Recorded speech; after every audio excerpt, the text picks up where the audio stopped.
पुराने समय में एक व्यापारी ने किसी धनी साहूकार से पैसा उधार ब्याज पर लिया था, लेकिन व्यापार में नुकसान हो जाने की वजह से वह साहूकार का पैसा लौटा नहीं पा रहा था। व्यापारी की एक बेहद सुंदर बेटी थी।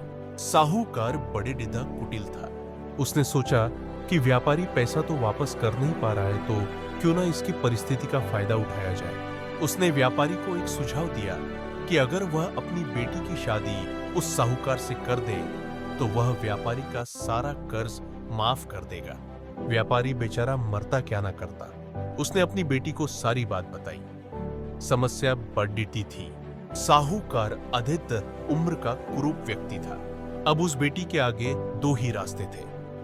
पहला, या तो साहूकार से विवाह करने से इनकार कर दे और अपने पिता को कर्ज में दबा रहने दे। दूसरा, साहूकार से खुशी से विवाह कर ले ताकि उसका पिता स्वतंत्रता से रह सके। मित्रों, अक्सर हमारे जीवन में भी ऐसे मोड़ आते हैं जब हमें यकीन होने लगता है कि अब कोई रास्ता नहीं बचा है और अब हम बुरी तरह फंस चुके हैं। अखबारों में सुनने में आता है कि लोग आत्महत्या तक कर लेते हैं, लेकिन अपने दिमाग को पानी की तरह रखिए।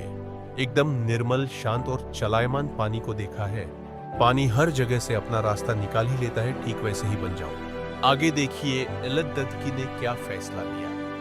लद्दकी ने साहूकार के आगे एक शर्त रखी कि साहूकार एक थैला लाए और उसमें दो गोलियां डाले, एक सफेद रंग की तथा दूसरी काले रंग की। इसके बाद लद्दकी उस थैले से आंख बंद करके कोई एक गोली निकालेगी। गोली अगर काली निकली तो लद्दकी साहूकार से विवाह कर लेगी और उसके पिता का कर्ज माफ कर दिया जाएगा।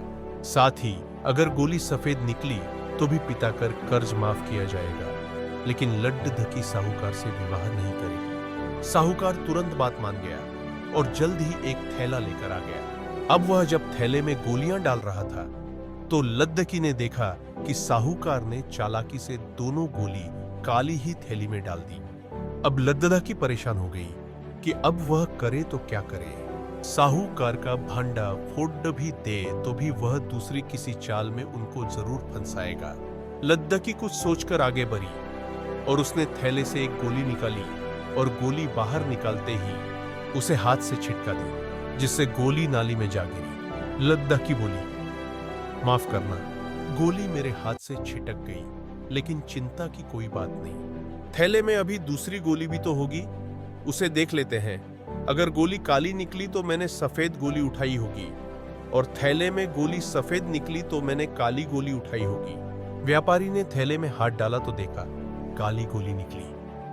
व्यापारी बोला, आहा बेटी, थैले में काली गोली बची है, इसका मतलब तुमने सफेद गोली चुनी थी। साहूकार बेचारा बोलता भी क्या, अगर बोलता तो चोरी पकड़ी जाती। इस प्रकार पिता का कर्ज भी माफ हो गया और बेटी ने अपनी रक्षा भी कर ली। जब तक आप समस्याओं के समाधान के बारे में नहीं सोचेंगे तब तक आप समस्याओं में ही उलझे रहेंगे। शिक्षा। अब की अपने विचारों को खुलने दें, थोड़ा हटकर सोचें। यह सोचें कि हर समस्या का हल है तो मेरी समस्या का भी कोई ना कोई हल जरूर होगा। जब आप ऐसा सोचने लगेंगे तो यकीन मानिए आपको समस्याओं के हल भी मिलना शुरू हो जाएंगे। सदैव प्रसन्न रहिए। जो प्राप्त है पर्याप्त है। जिसका मन मस्त है उसके पास समस्त है।